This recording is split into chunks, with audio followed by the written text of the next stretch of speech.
All right, we're recording. What's up, everybody? Welcome back to another podcast. We are still talking turkeys, and this time we are going to be talking about uh, the sex specific resource use by wild turkeys in response to hunting activity. But before we get into it, I just want to make one quick announcement. This is an important one, guys. I know you guys have heard me harping on about the bear hunt for a while. We are getting close to a decision being made in May. But before we get to that final meeting in May, there's going to be a couple of virtual meetings that FWC is hosting where they want your opinions on how a bear hunt should happen if a bear hunt were to happen. So they're asking questions about how long the season should be, how many quotas there should, or how many tags there should be, when the season should be, like, what you should be allowed to use, like archery, guns, whatever, all that stuff. They want your opinions. And even if you don't have an opinion, it's really important that we just get in there and we show support for this hunt. So if you don't really feel like you should be giving your 2 cents on like when and where and how these hunts should happen, just get in there and just repeat what somebody else is saying that you kind of agree with. We just need to show support and show FWC that the hunting community is behind this change. So those meetings are going to be happening April 2nd, 3rd, and 5th. And they're happening at different times. So, like, one of them's in the morning, one of them's in the afternoon. And then the 5th is actually a Saturday. So, a lot of people complain that they do these things during the week when everybody's got to work. So, they're really trying to get input from the public on this one. So, just pick one of these meetings and log in. It's super easy. You just do it on Zoom and give them your opinions and show support for the hunt. Um, this is how we get this hunt back. So that's all I'm going to say. I won't announce anything else. That's the one I want everybody to focus on. Does anybody else got anything? I'll just say I'm really excited for the turkey banquet that we got, the National Wild Turkey Federation banquet we got coming up this Saturday. It's the Black Canyon Longbeards chapter. It's our first one. We just started up this chapter, and we're looking to have a pretty good turnout, with like 60 folks. And Heck yeah. we're, it's a lot of folks, but we have like 6 or 7 guns that we're going to be raffling off. So there's some pretty good odds to get some firearms too out of this, and a Dude, bunch of that other actually stuff that's getting reminds raffled me. off. Have you been keeping an eye on those raffles for the calendar? I I have haven't not. in a couple weeks, so I should check. We should But probably check it and see if any of them have been in the 300s because yeah, a lot of so far, 900s. what? There have been a lot of 900s, but I we know just it's got to kind of get it's kind those of in. ridiculous. I feel like you sold us like the wrong set of numbers. Bad Yeah. batch. Anyway, before we dive into this paper, you guys want me to tell you about my turkey hunt? Yeah. Oh, yeah. Do you guys want to see the turkey? I can go grab it. It's like right here outside the door. I'll show you. You neck gun it? Now it's a pet. No, I wish I did. Yeah. It's a Here domestic it is. turkey that he got. So this is the bird. Nice. That is a hell of a long beard. Yeah, it's an 11 and a half inch beard, and I can't get it all in the screen, but yeah, in my video I said 1.25 inch spurs. I don't know what kind of crack I was smoking that day, but they're 1 inch. I use, when like on the shotgun shell it has the little like measuring thing, the little ruler. I used that like while I was in the field, and I could have sworn it said 1.25 inches, but maybe I didn't hold it the right way. I don't know, but they're an inch. But yeah, hell of a bird. What ammo were you using? TSS, Yeah. federal TSS. All right. Anyway, just had to hang that thing back up. All right, so I'll tell you how this went down. Honestly, like I wish this was gonna be like some crazy. I mean, there's like a little bit of craziness in this story, I guess, but like this couldn't have been a more textbook hunt, honestly. Like I had been scouting this area a lot, and I roosted this bird twice that week. Like at nighttime, I knew where the area he was roosting. He would gobble on the roost at night, which not a lot of birds do here in Florida, but this one did. So I was like pretty confident that the day before the hunt, I was going to be able to roost this bird. So I did. I knew exactly where he was at, and I had a pretty good, it was like right along a fire break. And I had a pretty good idea that he was like the first thing he was going to do when he flew down was like walk out to that fire break and like look down it because he can see miles down it.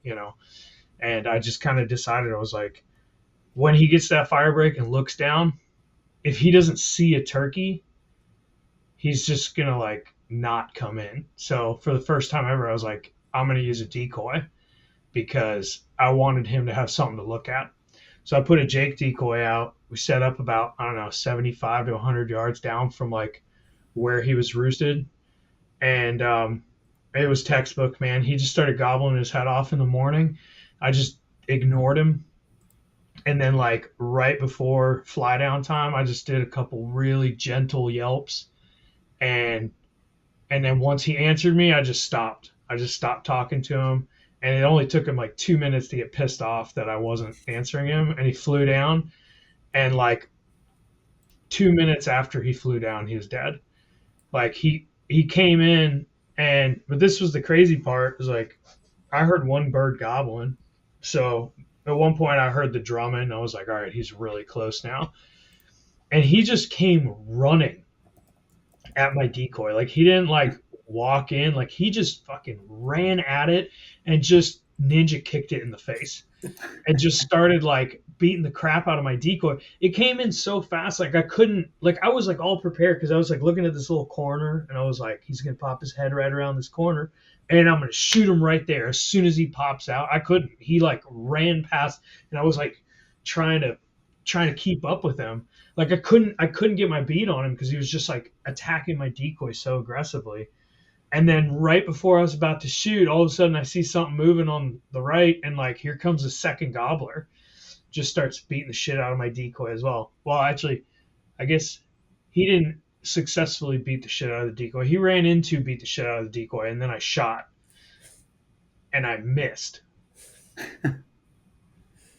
Mind you, it was like 15 yards, so they were like super close, and right when I shot, if you watch the video, for those who want to watch, it's on my Mark Goes Outside YouTube channel.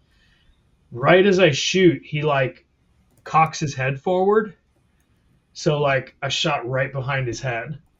And then I was lucky enough to just get a follow-up shot while he was like walking around all nervous after I shot and smoked him. And that was it. My first Osceola after 5 years of trying to kill one. So that was a pretty awesome moment. That's pretty cool. It's rare that you get a second shot off on them. Yeah, well, like, so I shot and the other bird like flew.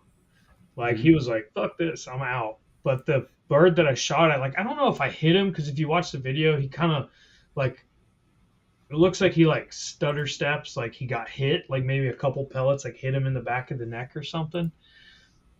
But not, in the bone. And yeah, he just kind of was like, he looked around for a second, was like, what the hell was that, And that gave me enough time to move over and shoot him one more time. So, granted, like I was using a semi-automatic shotgun, and I'd like just switched to that. It was like the first year that I'd used with a semi-auto shotgun, and I remember this, like, this all happens in like a split second, but I remember this full thought process of like, oh shit, I missed. What do I do? And then like, oh wait, I'm using a semi-automatic shotgun. I can just shoot again, and then I like pulled up and shot him again. Like that thought process happened like, in a split second. So yeah, it's pretty sick. And then today I went out there. I had to pull a camera that I had set up out there, and on my way out saw a nice gobbler chilling next to the road. So he'll be there next year if I can pull the same permit. So yeah, exciting. That was a pretty sweet video. That was a pretty sweet video. You guys should all go check it out. Mark Goes Outside. Thanks, Cody. No, it really So was it's a a cool quota video. hunt that you did? What? Yeah, it was You a said you quota. got a permit for it, so it's a quota spot? I didn't even get the permit, so I have to throw a special thanks out to my buddy Todd because it was his permit, and Todd doesn't turkey hunt, like, or at least he hasn't really turkey hunted. So he wanted to like basically give me his bird so that he could like learn from me on how to turkey hunt, and because you only get one turkey on that permit, you get a guest, but like you only get to kill one turkey between the two of you. So I shot his bird, and I'm very appreciative that he let me do that. I feel a little bit bad though because the hunt went so textbook that like he really didn't learn anything. Like it was over in 2 minutes, you know. So Yeah. I'm gonna have to take him out again and teach him a little more. Now he's all cocky. He's like, "Oh, turkey hunting's super easy." I'm like, yeah, sure. Cody, you been out much? First bird. No, I went out. I've been busy. I went out one weekend, um, but we have these mini hog management seasons going on right now, and I'm gung ho on those. I really like just walking around exploring hog hunting. So I've been Dude, out doing that. you just don't really know like how exciting turkey hunting can be. I think once you like get That's the full true. experience, like it'll change.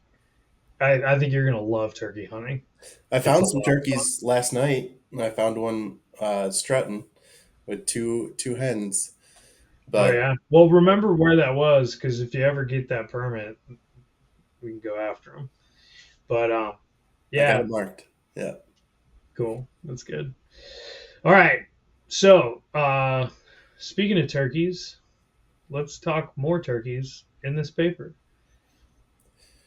All right. Cody, you want to intro the paper? Sure. So we got a paper from Roth et al. Out of Louisiana State. Um, I think it's but worth mentioning that this person was like, I'm pretty sure was a student of Mike Chamberlain. Mike yes, Chamberlain's like somehow always involved in every turkey paper. he's just the turkey whisperer. Like he knows Well, they everything. call they call him they call him the turkey doctor. Oh, okay. Yeah. Right. The last paper last week, that was Yep. Chamberlain paper as Same well, right? same guy. Mm-hmm. So same group, but we're in South Carolina. Um, and kind of the impetus for this is looking at how this idea of a predation landscape. So how prey respond to predation risk and its uncertainty as they move throughout a landscape, as they select different places to live, different places to forage, how they're impacted by the predictability of that risk of predation. With the idea that during turkey hunting season, that is semi predictable predation risk, especially for those toms, the males. Oh, It's humans are like the most predictable hunter in the world. yeah, right? Like within a window of time, but then where their effort is going to be is kind of the unpredictable part for a turkey, I guess. And that's where they bring up this. I hadn't heard of this hypothesis before, the predation risk allocation hypothesis, um, where you would expect to see the strongest responses in prey um, in landscapes that have strong predation risk, but that predation is unpredictable in nature, either spatially or temporally. So, like, yes, hunting season is spatially temporally really predictable, and there is some spatial predictability, but there is some uh, unpredictability to But it. there's And patterns to it. So it might not be very predictable, but like I guess what the paper yes, really gets into is yes, like that there's patterns that depend on the habitat types. So yes, and that's like where I was gonna. So I guess maybe that we'll bring that up in the methods, how they separate out like primary roads for secondary roads yeah, and how that impacts where hunters are actually allocating effort. But yeah, that's a good yeah. point. Well, and I guess like the real like the big sort of I don't want to say takeaway message here, but like going into this like why is this important? And it's really because when you're hunting, like I think people often experience that at the beginning of season or even like before season, you're hearing tons of gobbles and like you're really on the birds. But then once the season gets going, like the birds kind of seem to either disappear or they stop gobbling. And this paper sort of suggests that it's probably more so that they disappear than that they stop Hey, gobbling you're because they are. giving away. You're giving away the. the Well, I mean, results. I think I could say that they are shifting their like habitat usage. Yeah, We'll get into how, but yeah, and like I think a lot of turkey hunters always wonder like how much does like the pressure affect them, and yeah, so this paper really addresses that question. and it is kind of cool from an ecological standpoint because it's unique. It's only male predation, so we'd Yeah, expect only the males to be reacting to this semi-predictable predation risk, and that's what they do find, which is pretty cool. yeah. I mean, we can get into that in the discussion, but like I kind of sort of agree with that statement, but like I would also say that like you might only be trying to kill the male, but you're still going to interact with the female, so the females are going to have a response as well. And the same thing goes for deer. Like you're trying to kill a buck, but a doe can still smell you and respond to that. That's a really good point, and that they do talk about that where like those non-consumptive risks of Mhm. more of predation can have a huge impact. And traditionally, in these kinds of studies, it's really hard to quantify the effects of non-consumptive risks of predation, and Yeah. that's maybe why they don't focus on it as much. But they do definitely bring it up, and I bet you're 100% right. Like that is the hens aren't dying, but they're scared. They're Well, behaviorally unless they're changing. unless they're bearded. Oh, right. They're be- That can if happen. they're Oh yeah, no, like 1 in 10 hens will have a beard, but most of them are so small that you can't even see them. But every now and then they'll get like like a Jake sized beard on them, and you can technically shoot them. My first year Although hunting, I saw a hen with a beard on it, and with it being my it, first year, and this was up in Vermont, where you can get two birds in a season.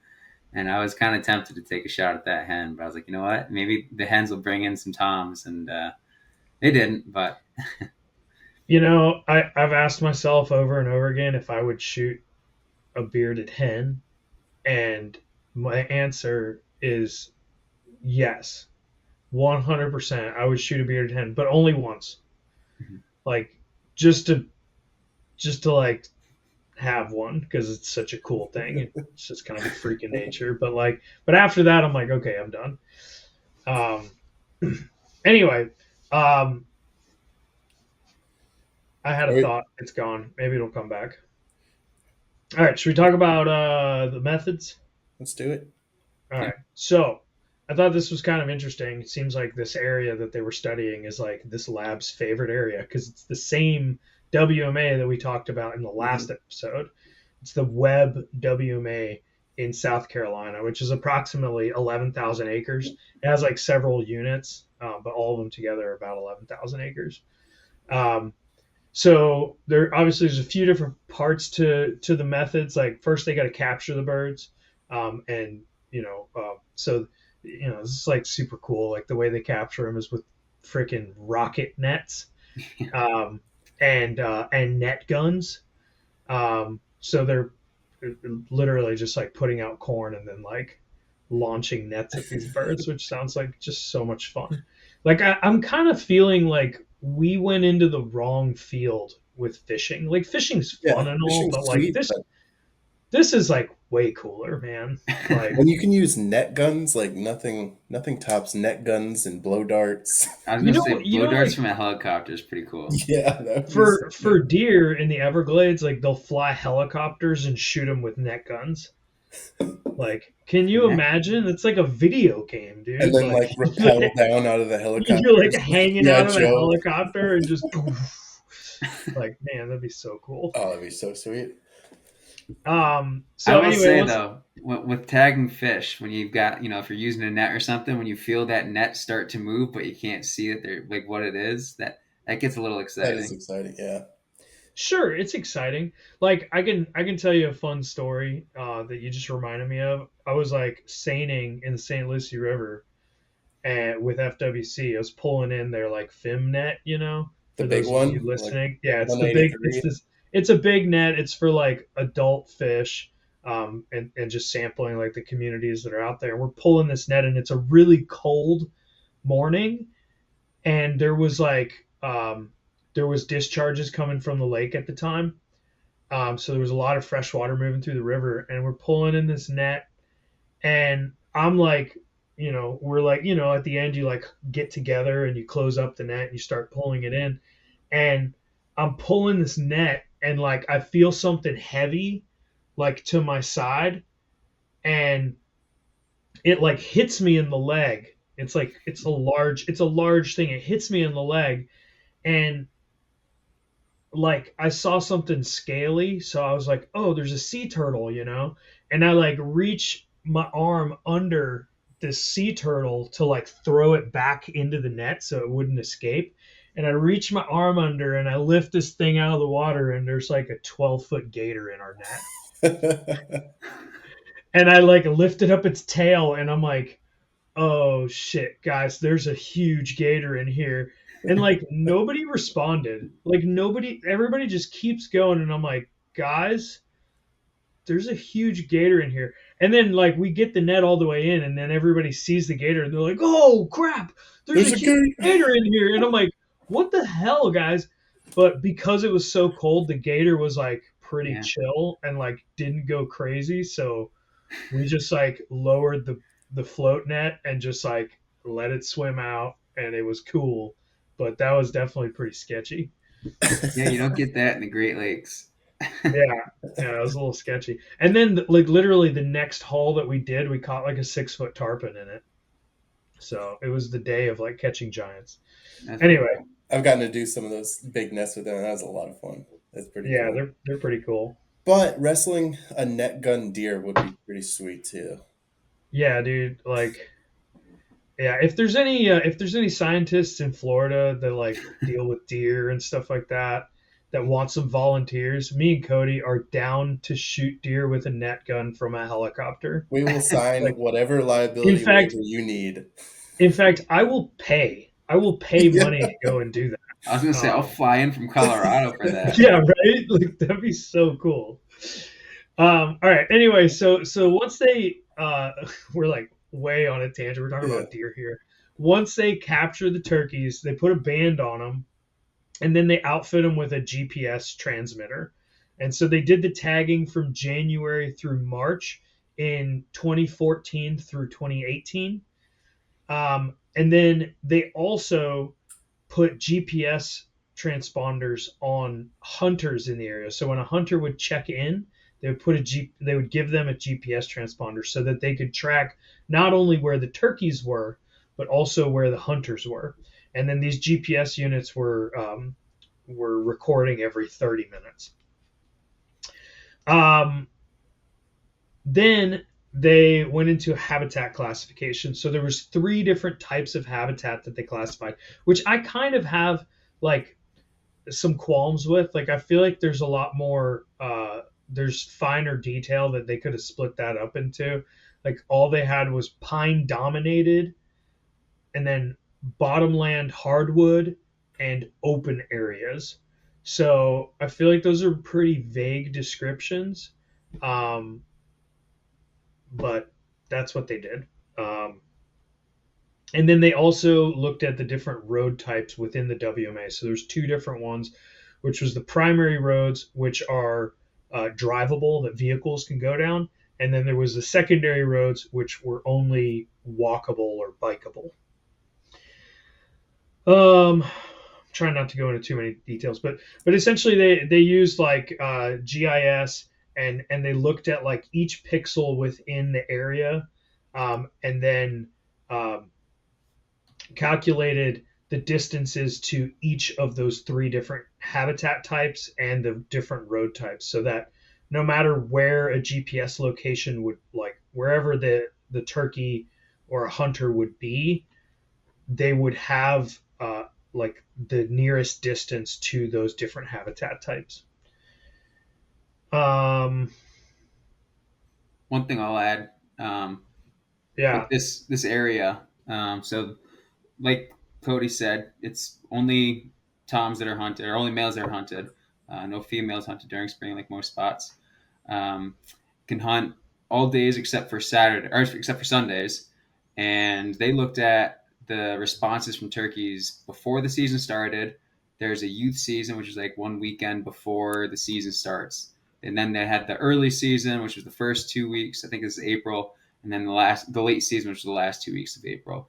And so they separated things up temporally or by time into those 4 periods to see how turkeys responded across the hunting season, and also how they responded from like what would be considered, this undisturbed preseason condition. Yeah, I hadn't got to that yet, but yes, agreed.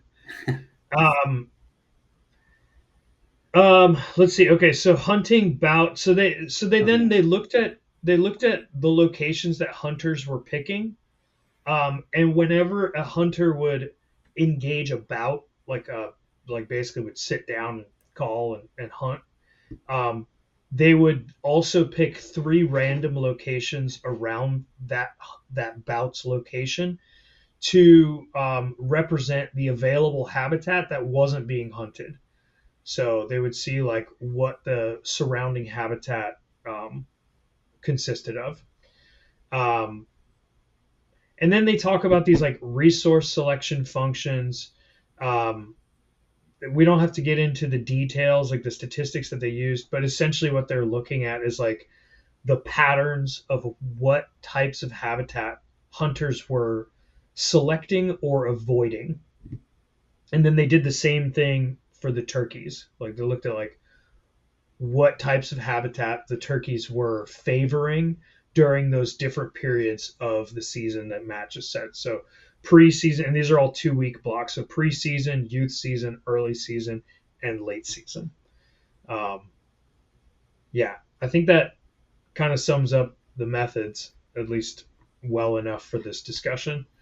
Again, I forgot to say this at the beginning, but if you guys are interested in all the details, you can find these papers in a folder that'll be linked down in the description. So if you care about all those statistics and stuff, you can find all those details there. Yeah. Cool. Let's go into those results. Yeah. Yeah.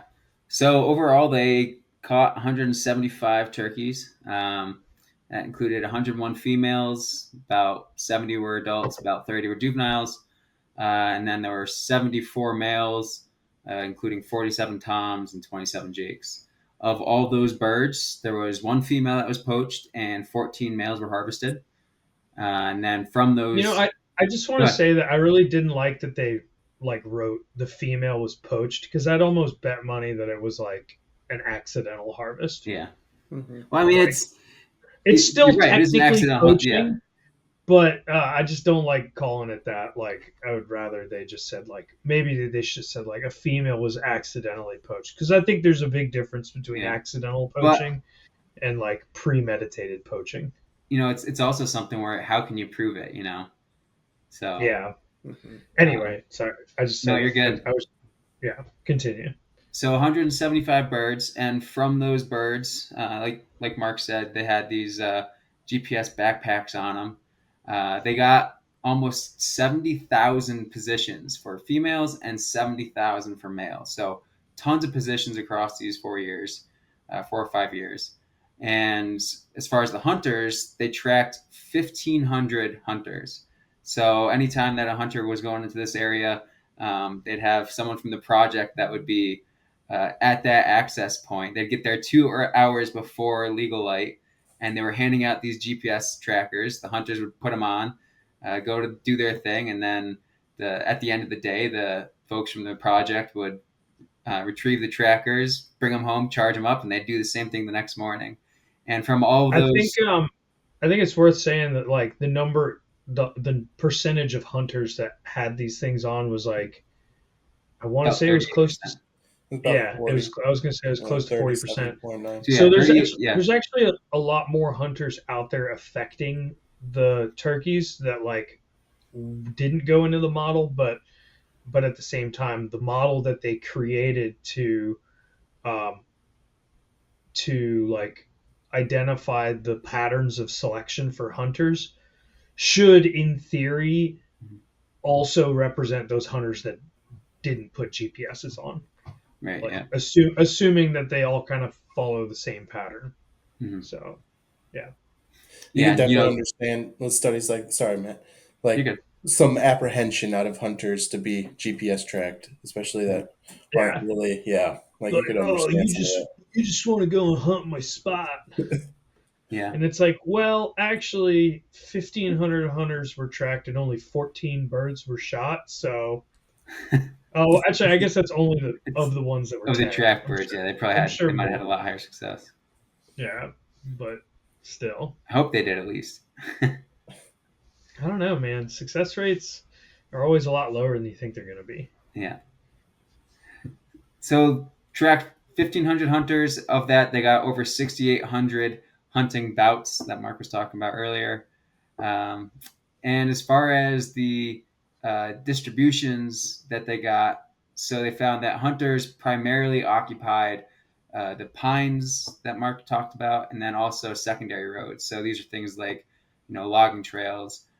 Primary roads would be like paved roads that people could take to get to these sites, and then they No, usually not paved. I think they said they were improved unpaved roads. the primary ones. Okay, Yeah, yeah. So they were so dirt roads, but they're like graded. yeah, and Um, they're the access roads. So it's something where people aren't going to be sticking around there. So a lot of times you hear hunters usually stick to trails. So they take that they leave that primary road and they get right onto a secondary road, and then they follow that for a ways, and usually they stay pretty close to those secondary roads, and that's what they found with their GPS tracking here.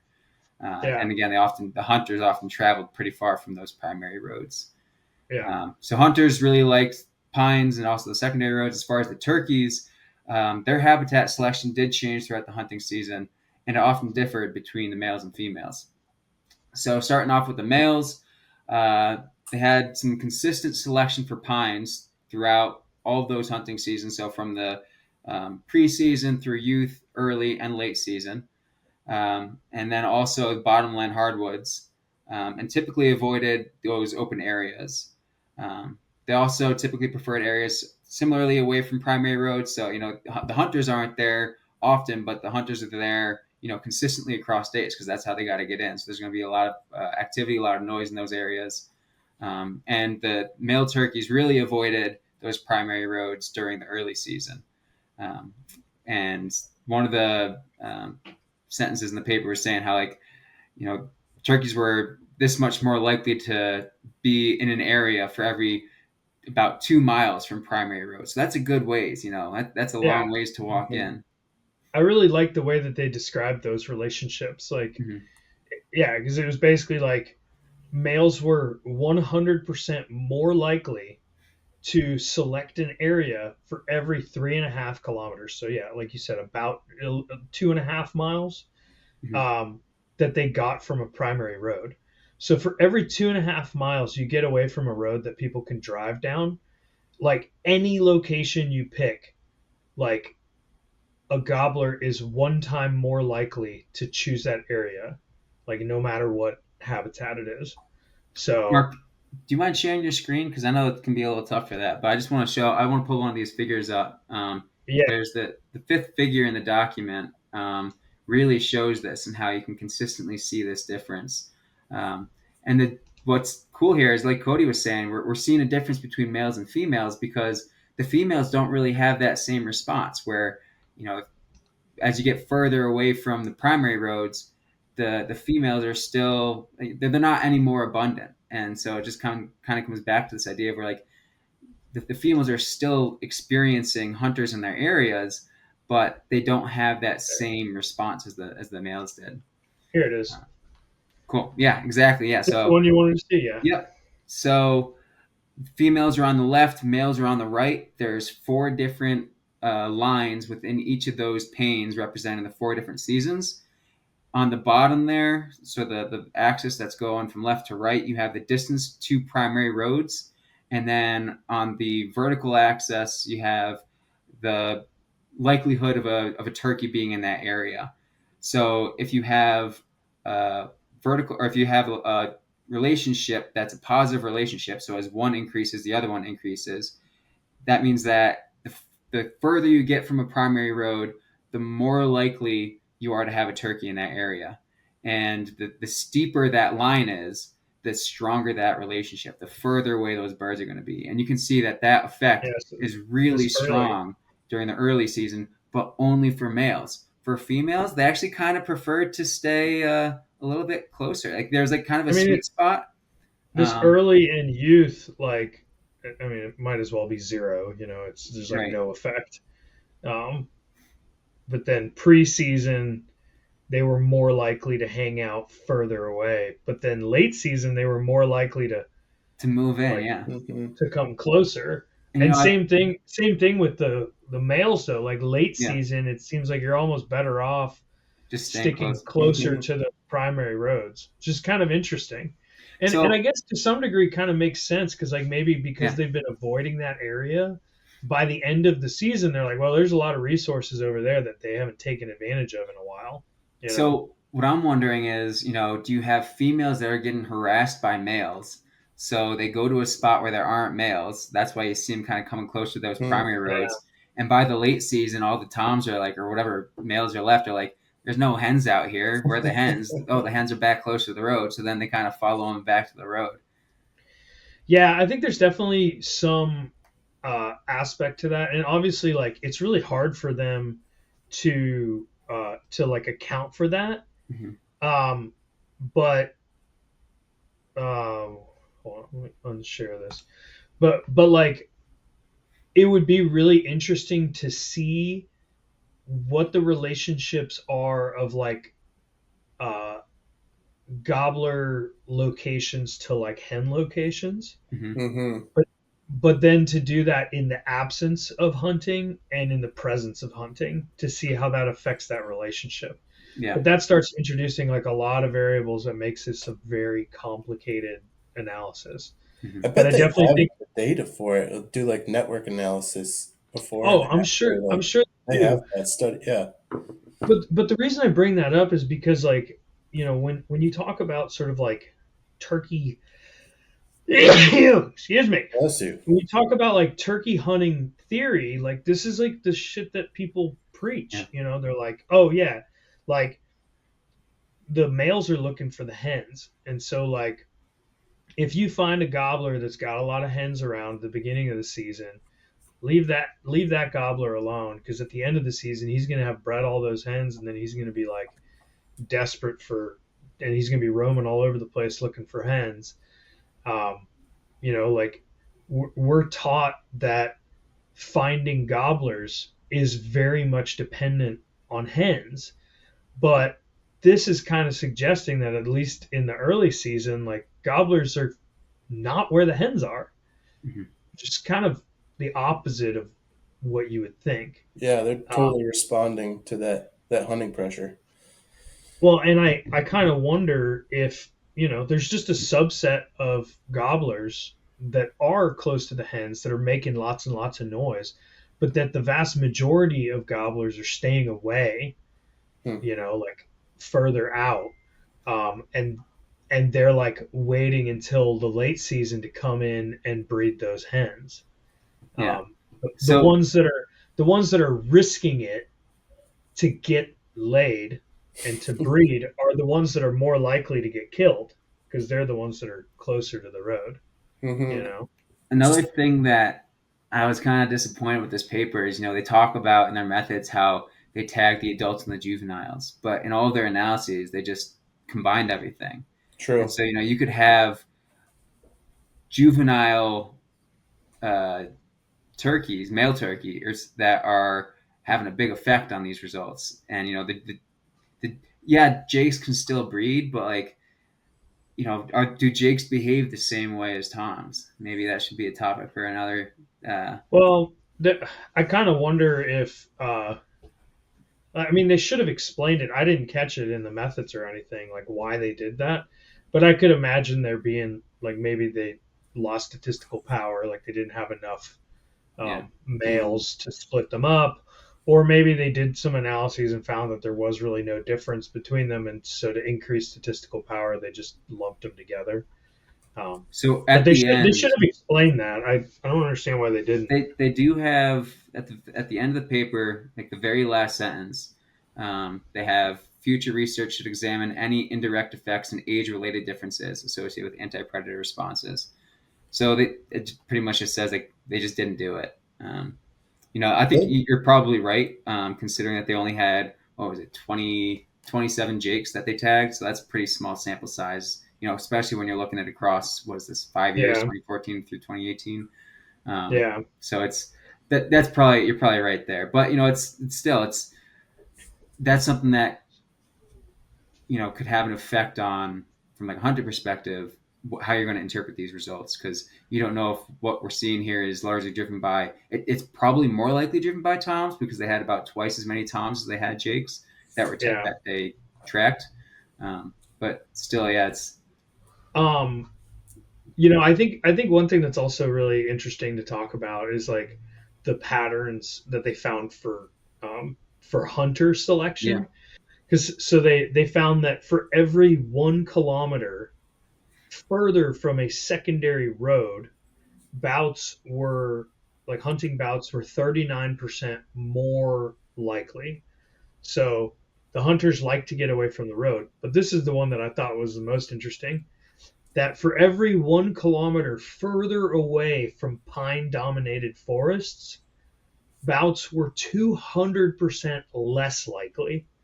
Mhm. 2 times less Mhm. likely. So hunters are like really focusing on those pines. And I get it. I kind of do the same thing.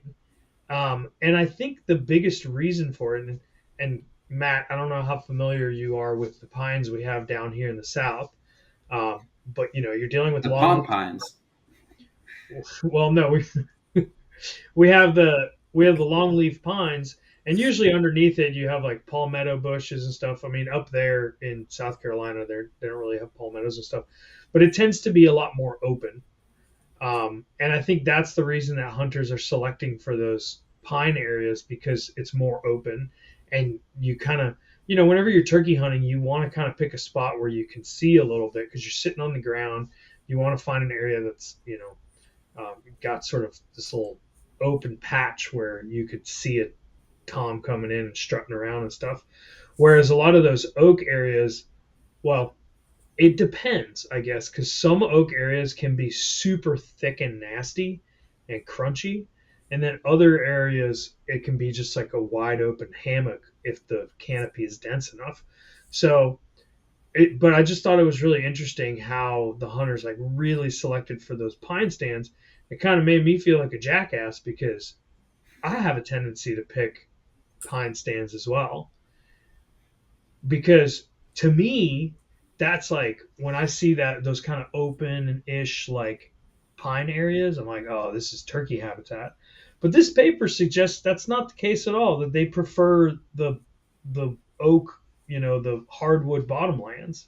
Well, I think so. It depends on the time of the year or time of the season, right? Because early on, they really like those pines, but I think it's once they respond to the hunting pressure that they swap. And it's the females though. They had initial selection for the hardwoods during like I think it was at least the early season, and then by the late season it flipped where they no longer went to those bottomlands, but then they started going to the pines. Do Wait, no, you no, want to no. bring Are up you figure sure? Are you four? sure I about? don't think Are it you sure changes about all that that? much. Are you So sure look about at that? Because I think what I remember reading is that the females had preference for the pine areas, but the males had preference for the hardwood bottomlands. So the males don't even really like the pine areas, but when you're out there scouting and you see lots of turkey tracks, like this is kind of suggesting it's probably a lot of hens. Can we so look look at at figure figure two, four? or Yeah. let's see figure. Uh, where's figure two? This thing? Yeah. So I'm pretty sure. So this figure it gets a little It's funky. incredibly So you've got confusing. this vertical line that's right at Mhm. zero, and negatives on this line. I just want to check it on my screen too. So the negative lines suggest selection. So anything to the left of that vertical line is selection for that habitat. Anything to the right of that line is preference Is for it. avoidance? I'm sorry, yeah, Uh, Oh it's yeah, avoidance. yeah. Yeah. To the left is avoidance. To the right is preference. I think it's actually the other way. So to the It left, if you depends look at on the the last section, variable. the last sentence of the figure, negative is selection for that habitat, Oh, okay. and Yeah. um, or for the hunter side of things, it's avoidance. Yes, it Um, depends on. so left is selections. Now, if you look at females, and if you look at pine under like within individual sections, so you have youth pine, right at the start, the females are avoiding that, whereas the males are selecting it. So yeah, right there. Yeah. So males are always on the left side of that zero line, so they're always selecting pines. Females start off avoiding pines, but then at the end of the season, they actually come over to the pine and they start selecting for it. Now, this is where I struggle with this paper because then if you go up to just pines in general, you have females are selecting pines, but within seasons, it depends. And so the one season that they don't show in this figure is the preseason. So my Yeah. guess is that you might have a very strong selection for pines in preseason from females, but then by the time youth season starts up, I don't know why they'd have this shift, but there's a tendency for females to no longer select for that pine. And then if you go up to the bottomlands, females really select bottomlands during youth in the early season. So down below where they do it by individual seasons there, Mark, Yeah. you have females as well as males. So males are always selecting that bottomland. Females start off selecting the bottomland during the youth and early season, but then by the late season, they flip. Yeah. And I also think right here, like the strongest selection that we saw in males, like if you're not looking at the different seasons, Yeah. the strongest selection was for pines Yeah. and then bottomlands. And So avoiding open areas. And I want to know what these open areas are, the size of these things. yeah, 'Cause that's right, typically where I'd expect to see these birds. I know a lot of it's right. like ag fields they talked about. I think they said there was, let's see if I put it in my notes. Well, Um, yeah, like I agree with that because like that's what we're always taught to do is like, oh, a gobbler's gonna fly down and he wants to find hens. He's gonna go find a somewhat open area that he can strut around and right, gobble, where he's gonna feel safe because he can see a long ways, you right. know, and then he's gonna wait for hens to come to him, and then they'll kind of wander off. But I guess if you think about this though, like that kind of makes sense because while that is typically what they do in the morning, they only do that for like a half hour, an hour, you know. That's true, yeah. And And then, then they go and on then to the rest of the day they're typically just milling around with their horde of hens, yeah, you know, just feeding and fucking around. yeah. So I guess it kind of makes sense that they're selecting for those wooded areas. And so yeah, I don't know, like maybe it would have been nice to see like them only focus or maybe introduce like a daily temporal part to it so that you could see that daily cycle of like what part of the day are they selecting for these different areas, because I would almost bet money that during that early morning they are selecting for those open areas, hmm or at least that's what I've seen. Right, yeah. They're like right on the edge there. I think with a lot of birds, edge habitat is, really targeted. And Yeah, but also they'll like go stand out in the middle of a field and just strut and gobble because yeah, their eyesight's so good. They feel so comfortable, mhm, like being out in the open like that. yeah. But obviously there's probably less food, so they only do that to gather their hens. Yeah. Yeah. So I think, I don't remember if you did mention this in the method. So they were looking at the positions from 5 a.m. to 8 p.m. So, like you said, like there's a very brief period where these birds are going to be in the open fields. Most of that period, they're probably going to be in the woods. So that's a great point. Well, but the reason I would have liked to have seen them like break this down on a daily cycle is because realistically most hunters are only targeting these birds until like 10, 11 o'clock each. Most Mhm. hunters are probably done by 9:30. Mhm. I used to be one of those hunters, but this year I've really been a little more confident in staying in the woods till like 11, 12 o'clock. But yeah, like those morning periods is when most hunters are like out there. So if you were to only focus on that period, then you would probably see a much larger selection for those open areas because Mhm. it would make up a larger percent of the time. So, um, but I think what this like let's talk about like what does this mean for you as a hunter going in the woods? Like what would you do differently?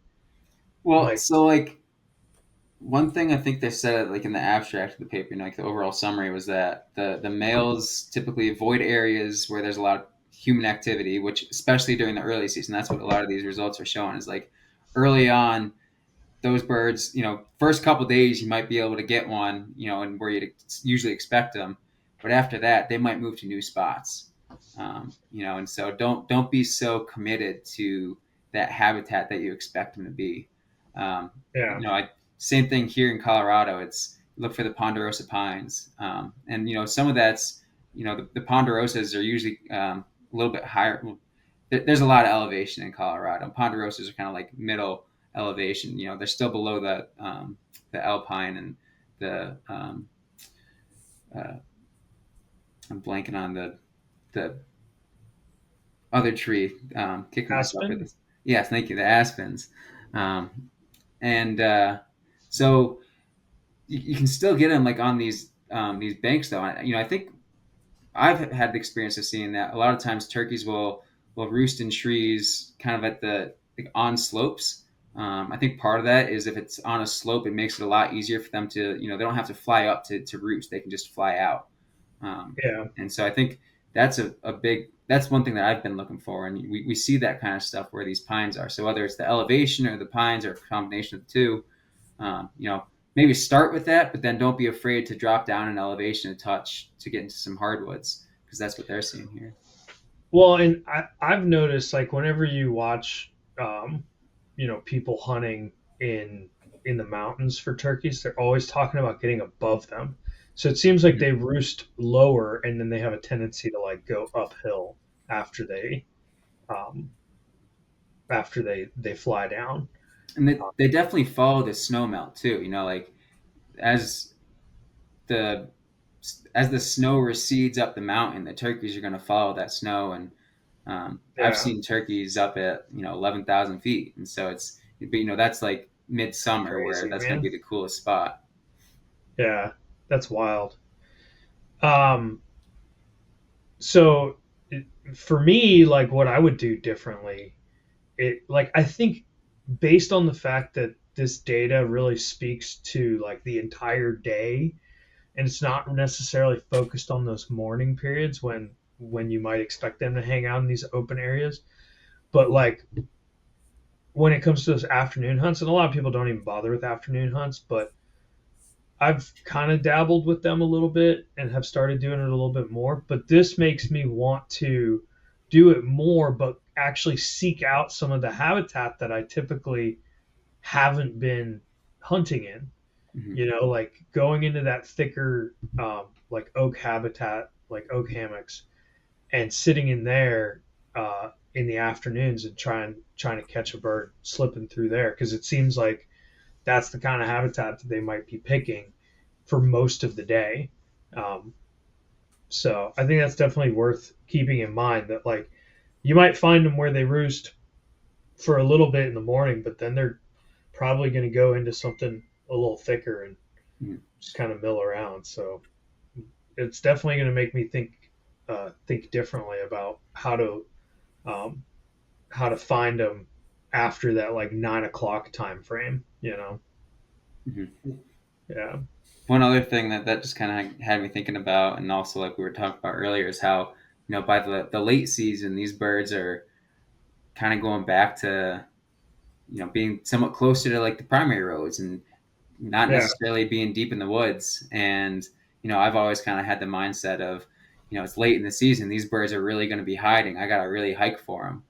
And if you do that, Well, you might actually not see the birds, you're going to go right based on past what them. I saw today, like there's a gobbler standing right on the road. So Yeah.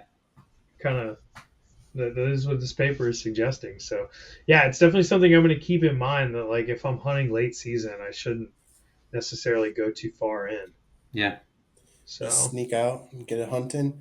Uh, yeah. yeah, I mean, as the novice hunter, I really focused on that figure four and kind of like summarized the intensity for based on veg distance. And Mhm. like, you don't really see a big difference between, and that's where I kind of got confused, like you guys have mentioned and discussing between some of these different figures and the results. But you don't really see a big difference between the males and their intensity of use between the bottomlands and the pine. Like there's some, but it's not that significant.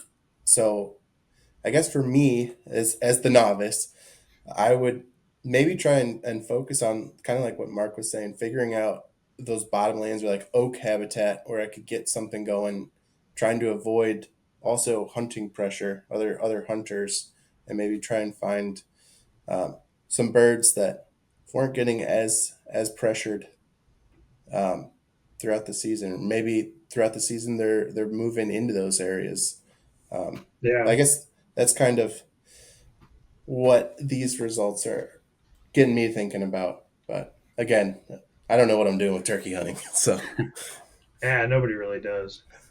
But yeah, like I feel like I just want to I want to keep this in mind when I'm in the woods, but I don't think it's going to like change the way that I approach turkeys because I yeah, still believe that if you walk farther from the road, you're going to find a turkey that hasn't been messed with, Mhm.